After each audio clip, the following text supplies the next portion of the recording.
What did a German immigrant understand about heat storage that American brick masons had forgotten? Missouri, Ozarks, 1872.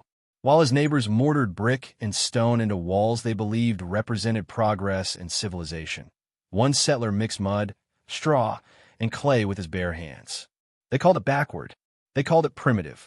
They predicted it would melt with the first rain and crumble with the first frost. They were wrong. This is the story of how ancient building wisdom outperformed modern materials when winter became a matter of survival.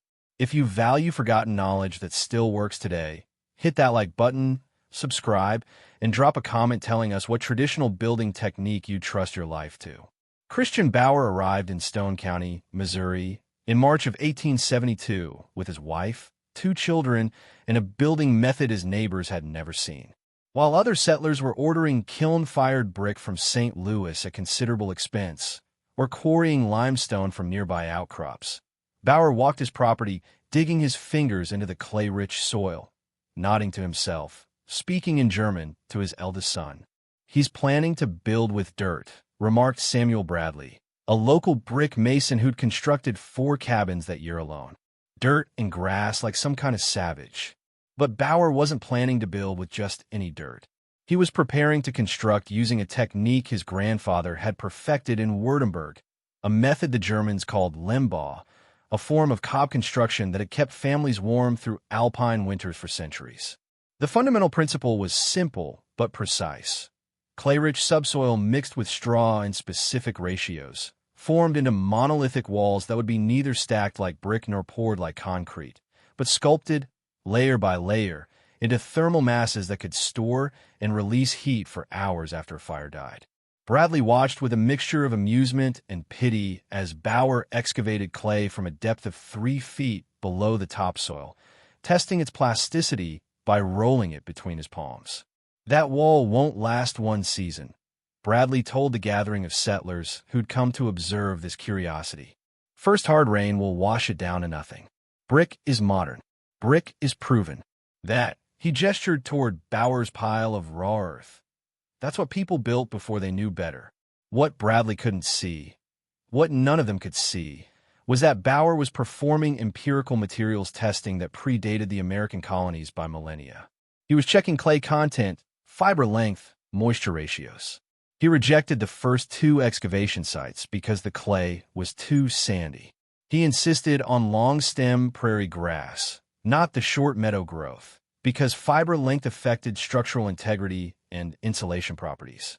By late April, Bauer had mixed his first batch, roughly 70% clay-rich subsoil, 30% chopped straw, with just enough water to achieve a thick, sculptable consistency. He didn't measure with instruments. He measured with his hands, his eyes, his experience. The mix had to hold its shape when formed into a ball and dropped from shoulder height. Too wet and it would slump. Too dry and it wouldn't bind. The walls rose slowly. Bauer built them 22 inches thick at the base, tapering slightly to 18 inches at the roofline. He worked in layers, allowing each to firm slightly before adding the next, sculpting the surface smooth with his hands and wooden floats. He embedded stones at strategic points for structural reinforcement, creating a hybrid mass that combined the thermal storage of stone with the insulating properties of clay and straw. "It looks like a melting candle," one neighbor observed. "It looks like desperation," said another. Bradley came by twice that first month, shaking his head each time. "You're wasting your summer, Bauer. When that wall cracks and fails, you'll have to start over with real materials. I can sell you brick at a fair price." But Bauer didn't need brick. What he needed was thermal mass, the ability of a material to absorb heat slowly and release it slowly. Brick had some thermal mass, certainly, but brick walls in Missouri cabins were typically only 8 to 12 inches thick, and they were often laid with air gaps and lime mortar that reduced their thermal storage capacity. Bauer's monolithic earthen walls, more than 18 inches thick throughout, represented roughly 4,000 pounds of dense, clay-heavy material per linear foot of wall, nearly 3 times the thermal mass of the brick cabins his neighbors were so proud of. The fundamental misunderstanding between Bauer and his critics came down to a confusion between 2 different thermal properties: thermal resistance and thermal mass. Thermal resistance, what modern engineers call R-value, measures how well a material resists heat flow. This is what Bradley and the other brick builders thought they understood. Brick, they reasoned, was dense and solid, therefore it kept heat inside. But that reasoning was incomplete. Thermal mass measures something entirely different: the capacity of a material to store heat energy. A material with high thermal mass absorbs heat when the surrounding air is warm, then slowly releases that heat when the air cools. The effect is stabilization. Thermal mass doesn't prevent heat loss so much as it delays and moderates it, creating a buffer against rapid temperature swings. Bauer's earthen walls combined both properties in ways brick couldn't match. The clay provided thermal mass, massive heat storage capacity. The straw fibers, distributed throughout the matrix like millions of tiny insulating chambers, provided thermal resistance, slowing the rate at which heat could escape. Together, they created a wall that could absorb heat from a modest fire during the evening, then radiate that stored warmth back into the living space for 12 to 14 hours after the flames died. The specific heat capacity of clay-rich soil is approximately 0.2 BTU per pound per degree Fahrenheit. With roughly 4,000 pounds of material per linear foot of wall, and walls totaling about 60 linear feet in Bauer's 18 by 20-foot cabin, the total thermal mass was extraordinary. Those walls could store over 48,000 BTU per degree of temperature rise, enough to maintain livable interior temperatures through a cold night using far less wood than conventional construction required. Bradley's brick cabins, by contrast, had walls averaging 8 inches thick with a total mass perhaps 40% of Bauer's earthen structure. More critically, the brick was laid with lime mortar joints that created thermal breaks, gaps in the thermal mass that reduced overall heat storage. And brick's specific heat capacity, while respectable, was lower than the clay-rich earthen mix Bauer used. The numbers told a story Bradley couldn't see because he'd never bothered to calculate them. But Bauer knew them instinctively, passed down through generations of German builders who'd refined these ratios through centuries of alpine winters. There was another factor, subtler but equally important: radiant heat versus convective heat. Brick walls heated up quickly and created convective currents, moving air that felt warm near the fire but left cold zones in corners and near the floor. Earthen walls heated more slowly, but radiated heat more evenly, creating a gentler, more uniform warmth that penetrated into the living space rather than rising immediately to the ceiling and escaping through roof gaps. If you're learning something valuable about how traditional builders understood thermodynamics before we had modern HVAC systems, show your support. Hit that like button, subscribe to this channel, and comment below with the traditional building technique from your region that you'd most want to learn. By October 1872, Bauer's cabin was complete. The earthen walls had dried through the summer, hardening into a solid, monolithic structure. He'd coated the exterior with a lime wash for weather protection, a thin, breathable layer that would shed rain without trapping moisture inside the wall mass. The interior he left exposed, knowing that the raw earthen surface would radiate heat more effectively than any plaster coating. Bradley came by for a final inspection in November. "I'll admit it's still standing," he said, running his hand along the smooth interior wall. "But wait until January. That's when you'll see the difference between real building materials and this." Bauer simply nodded. He heard the same predictions from his grandfather's critics in Germany, and he'd seen those critics eventually building with Lem themselves after the first hard winter proved what mathematics and experience already knew. The winter of 1872 to 1873 began mildly, with temperatures hovering in the 30s and 40s through December. Bradley took this as confirmation of his predictions. "If this is the worst winter throws at us," he told neighbors at the general store, "Bauer's mud hut might make it through after all. But mark my words, a real cold snap will show what that wall is made of." January 11th, 1873 brought what Bradley had been waiting for. An Arctic front swept down from Canada, dropping temperatures across Missouri with brutal speed. By evening, Thermometers outside the cabins read 8 degrees Fahrenheit, minus 13 degrees Celsius. By midnight, they'd fallen to minus 4 degrees Fahrenheit, minus 20 degrees Celsius. By dawn on January 12th, the mercury had bottomed out at minus 12 degrees Fahrenheit, minus 24 degrees Celsius, the coldest temperature Stone County had recorded in a decade. It was the kind of cold that killed livestock, froze water barrels solid, and turned cabin life into a desperate mathematics of wood consumption versus heat retention. Every settler in the region faced the same equation. Burn enough wood to stay alive, but not so much that you ran out before spring. A miscalculation could be fatal. Bradley's cabin, like most brick structures in the area, had a standard fireplace configuration, a firebox approximately 24 inches deep and 36 inches wide, built from the same kiln-fired brick as his walls. He'd built it himself and considered it fine craftsmanship, proper draft, clean burning, efficient. That night, he kept the fire burning steadily, feeding it split oak every 45 minutes to maintain interior temperatures. Christian Bauer's approach was different. His fireplace was smaller, 20 inches deep, 30 inches wide, but built directly into one of the earthen walls rather than as a separate brick structure. The firebox sat low, almost at floor level, and a thick earthen mass surrounded it on 3 sides, absorbing heat directly from the flames and the hot stone lining the combustion chamber. Bauer built his fire at dusk and tended it carefully until about 10 p.m.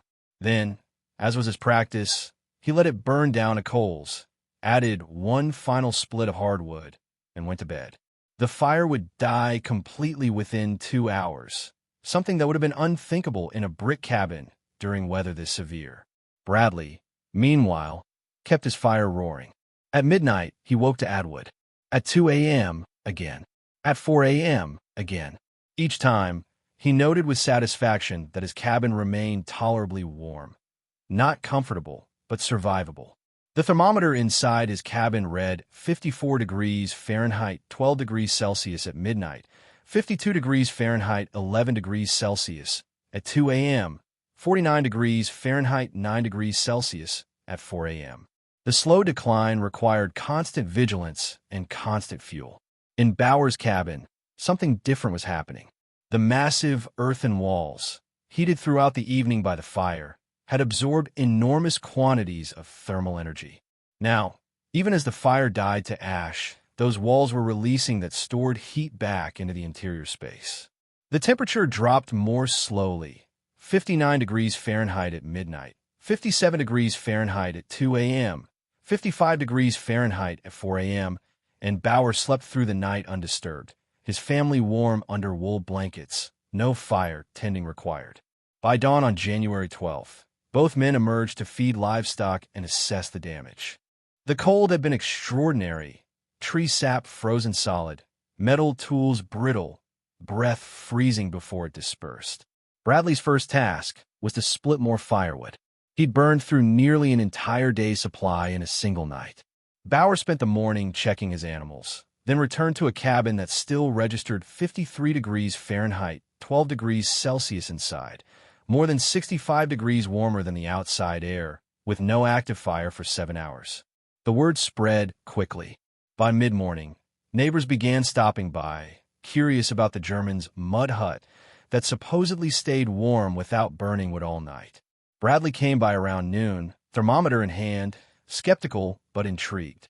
What happened over the next week in Stone County, Missouri, became a practical demonstration in thermal physics that no amount of theoretical explanation could have achieved.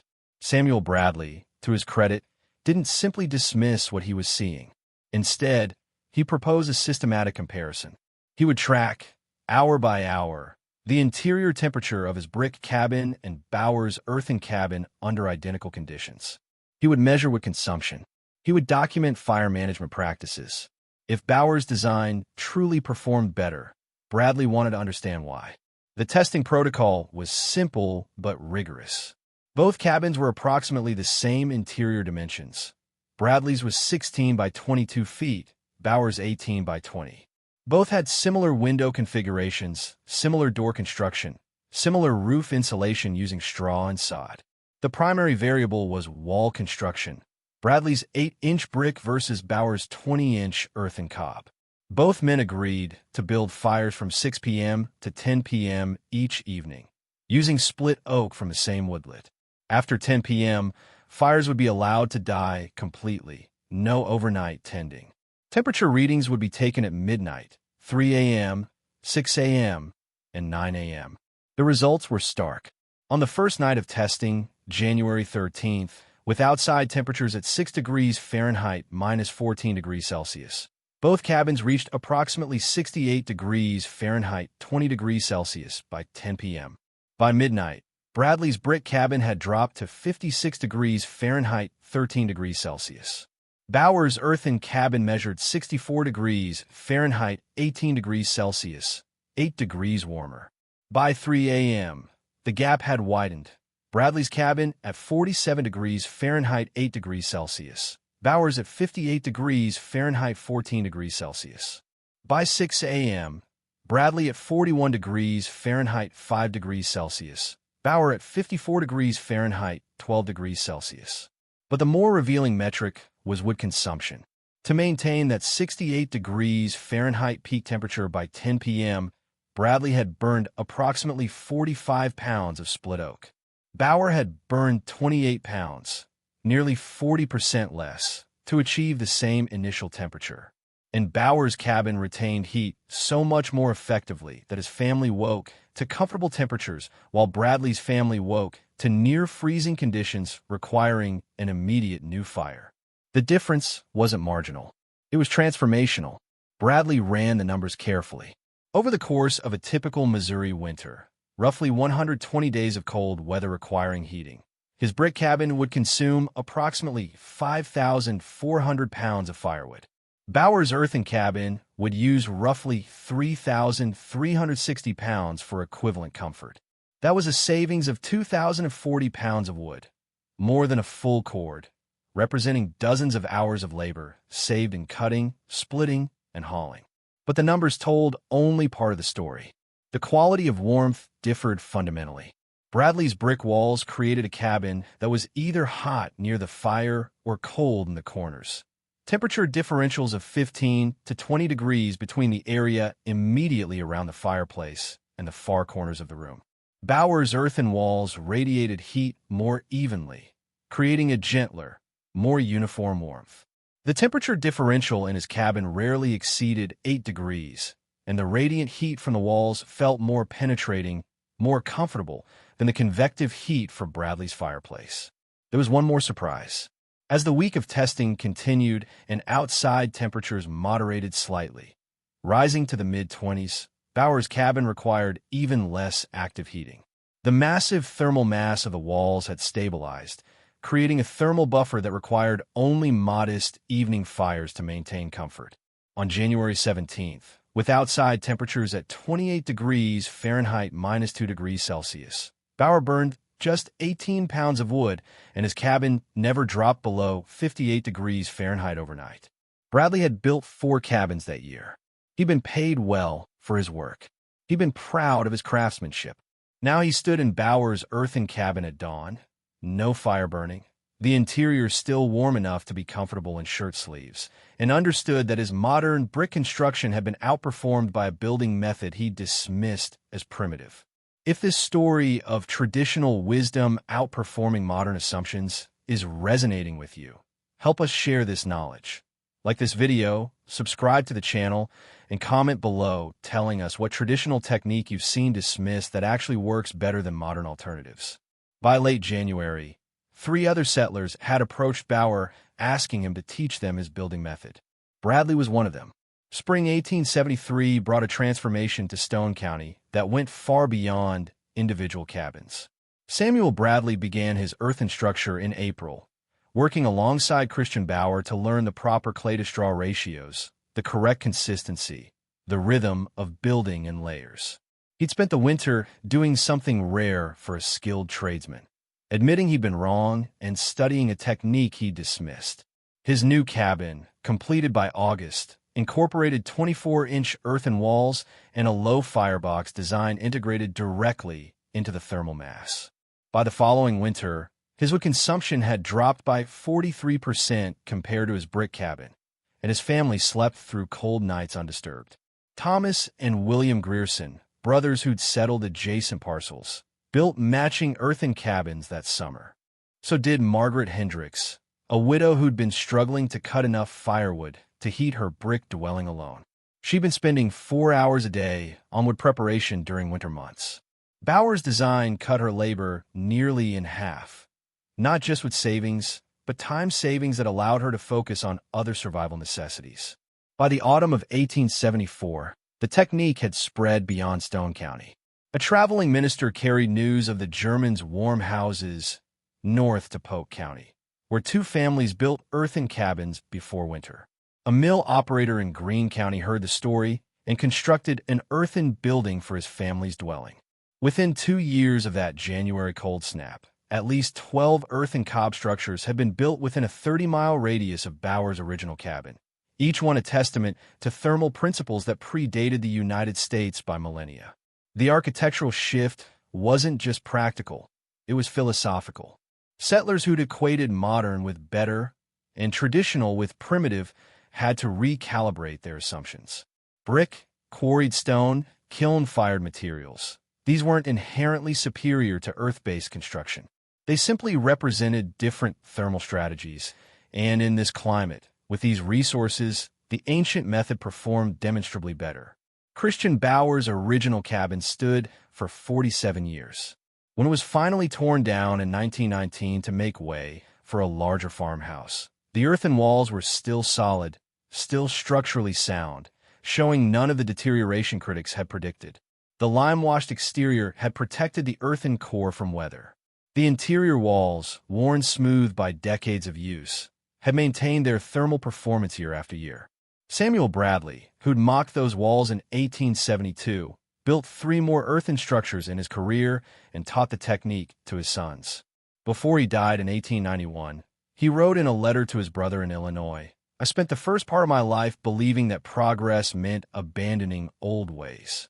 I spent the second part learning that old ways often embedded wisdom we'd forgotten how to see." Bauer's mud walls taught me that dismissing traditional knowledge as backward often revealed not their ignorance, but ours. The lesson wasn't just about building materials. It was about epistemology, how we know what we know, and how easily we confuse novelty with improvement. The settlers who'd arrived in Missouri brought assumptions about what civilized construction looked like, assumptions shaped by Eastern cities and European brick traditions.